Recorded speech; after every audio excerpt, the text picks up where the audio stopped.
అందరికీ నమస్కారం. YCP party ఏ election జరిగినా 14లో కానీ 19లో కానీ 24లో కానీ ఆంధ్రప్రదేశ్లో ఒంటరిగా పోటీ చేసింది. తెలుగుదేశం పార్టీ 14లో కానీ 24లో కానీ అధికారం చేపట్టేటప్పుడల్లా కూటమిగా వచ్చి ఎలక్షన్లో గెలిచి లబ్ధి పొందింది టీడీపీ పార్టీ. వైసీపీ పార్టీ 14లో ఓడిపోయినా 19లో విజయం సాధించినా 24లో ఓటమి పాలైనా ఒంటరిగానే పోటీ చేసింది. ఇది సింహం సింగిల్గానే వస్తుందనే సామెతగా సింగిల్గానే వచ్చారు. అయితే ఇటీవల ఓటమి చెందిన తర్వాత వైసీపీలో నాయకత్వం కూడా అందరూ అంతర్గతంలో మనం కూడా అలయన్స్ పెట్టుకుంటూ పోయేది, మనం కూడా జనసేనతో పొత్తు పెట్టుకునే పోయేది, మనం అనవసరంగా జనసేన కార్నర్ చేశాము అని వైసీపీలో కొంతమంది నాయకుల యొక్క వాదన. పవన్ కళ్యాణ్ని అనవసరంగా కార్నర్ చేసి విమర్శ చేయటం వలన పవన్ కళ్యాణ్ టీడీపీతో కలవటం వలన టీడీపీ లబ్ధి కలిగింది.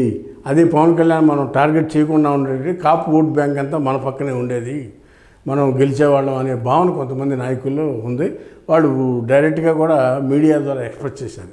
ఎవరు కేతిరెడ్డి వెంకటరమణారెడ్డి లాంటి ఎమ్మెల్యేలు, అదేవిధంగా సీనియర్ నాయకుడు బొత్స సత్యనారాయణ కూడా అంతర్గత సమావేశాల్లో మనం పొత్తుకెళ్తే తప్పే ఉంది, రాజకీయాల్లో పొత్తు పెట్టుకోవడం అనేది సహజం అనే విధంగా మాట్లాడుతూ వచ్చారు.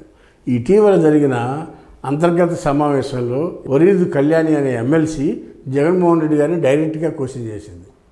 ఏమని, మనం కూడా రాబోయే ఎలక్షన్లో పొత్తు పెట్టుకునే అవకాశం ఉందా అని అడిగింది. జగన్మోహన్ రెడ్డి గారిని దాన్ని తోసేయకుండా ఎలక్షన్స్ ఇప్పుడు లేవు కదా, టైం చాలా ఉంది, అప్పుడు ఆలోచిద్దాము, అప్పుడు చూద్దాంలే, ఇప్పుడు ఎందుకు ఆ విషయం అనే మాట మాట్లాడారు. అంటే అంతర్గతంగా వైసీపీ కేడర్లో కూడా రాబోయే రోజుల్లో మనం కూడా కలిసి వస్తే పొత్తులు పెట్టుకునే రాజకీయాల్లో ముందుకెళ్ళటం మంచిది అనే భావన వైసీపీ అగ్రనాయకత్వం నుంచి నాయకుల గురించి అందరికి కూడా ఉందే అన్నట్టుగా మనకు అందుతున్న సమాచారం. రాబోయే రోజుల్లో వైసీపీ కూడా బీజేపీతో కానీ జనసేనతో కానీ లేదా కమ్యూనిస్ట్ పార్టీలతో కానీ పొత్తు పెట్టుకునే అవకాశం అయితే ఉంది అనేది ఈ సందర్భంగా తెలియపరుస్తూ ఉన్నాం. హాయ్ ఫ్రెండ్స్, మా ఫ్యూచర్ టుడే ఛానల్ చూస్తున్నందుకు చాలా థ్యాంక్స్. మరిన్ని లేటెస్ట్ వీడియోస్ కోసం వెంటనే సబ్స్క్రైబ్ చేయండి.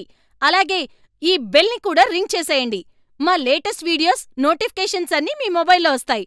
మా వీడియోస్ మీకు నచ్చితే లైక్ చేయండి, షేర్ చేయండి, నచ్చకపోతే కామెంట్ చేయండి.